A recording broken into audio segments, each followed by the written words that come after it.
कपड़े धोने वाली बहू। शादी के पहले से ही विभा को कपड़े धोने का बड़ा शौक था।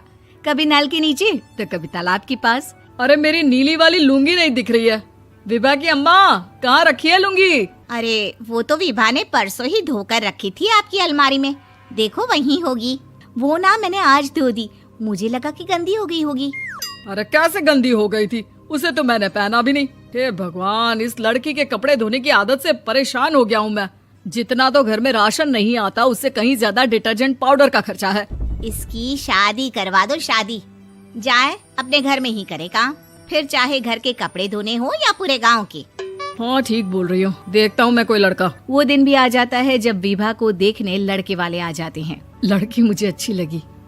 होने वाली सास कहती है, बेटी अगर कुछ पूछना है तो पूछ लो। वैसे तो हमारी लड़की बहुत ही शर्मीली है, जो बोल दो वो मान लेती है, इसे क्या पूछना होगा।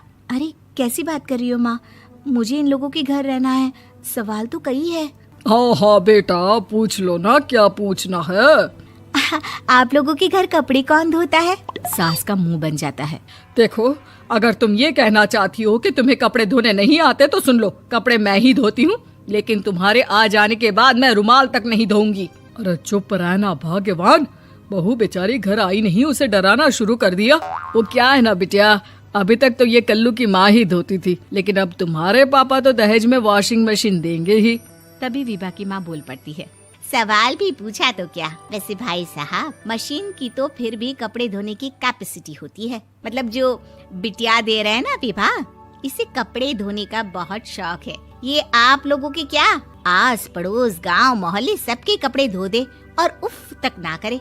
बाहर देखा नहीं आपने कितने कपड़े सूख रहे हैं? सब हमारी बिटिया ने ही तो धोए हैं। बस भी करो ना माँ, शर्म आ रही इतनी तारीफ सुनकर। और तो और एक दाग निकाल कर दिखाओ तो मान जाऊं। हाँ अच्छा, माफ करना बेटा, मैंने गलत समझा। हमें तो रिश्ता बहुत पसंद है। और ऐसे जुड़ जाता है रिश्ता कपड़े धोने का शौक रखने वाली विभा का। उसकी शादी हो जाती है कोयला फैक्ट्री में काम करने वाले कल्लू के साथ। शादी के बाद अचानक विभा चिल्लाती हुई सास के पास आती है। सासू माँ, अरे सासू माँ कहाँ है आप? ये तो धोखा है, धोखा दिया आप लोगों ने मुझे।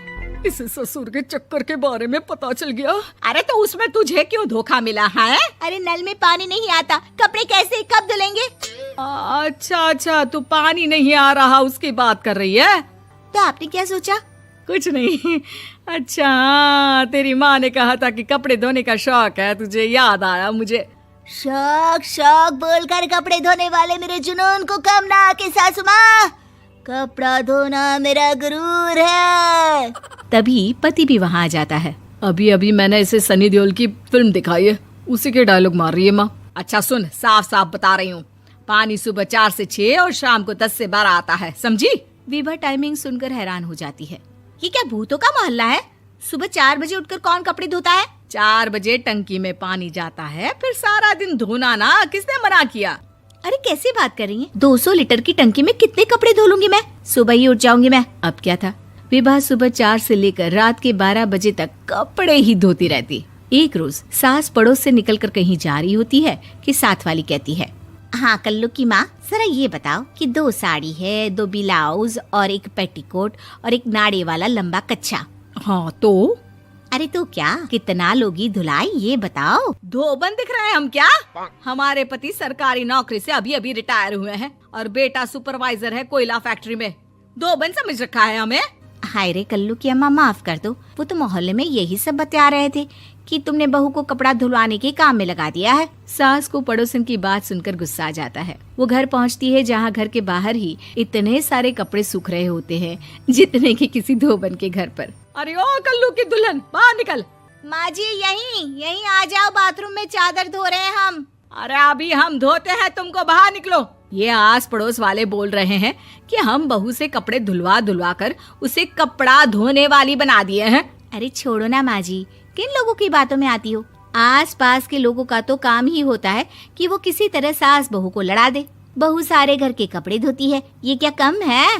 बोलिए।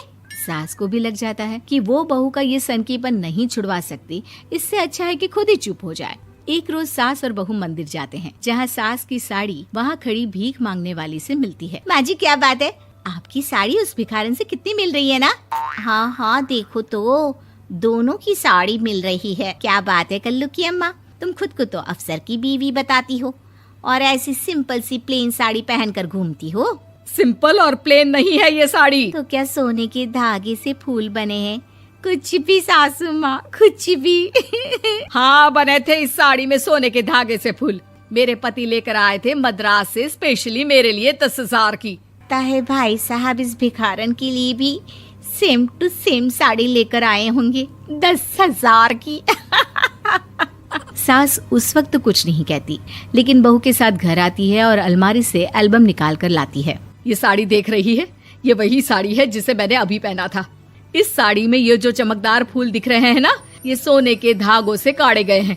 लेकिन तू लोकल वॉशिंग मशीन ब्रश से घिस घिस कर सारे फूलों को निकाल कर साड़ी प्लेन कर दी। मुझे माफ कर दीजिए सासू माँ। और तो और, जब मैंने तुझे तेरी गलती के लिए कुछ नहीं कहा, लेकिन तूने तो सबके सामने मेरा मजाक ही बना दिया। क्यों? बहू को समझ में आ जाता है कि अब से उसका कपड़े धोना बंद।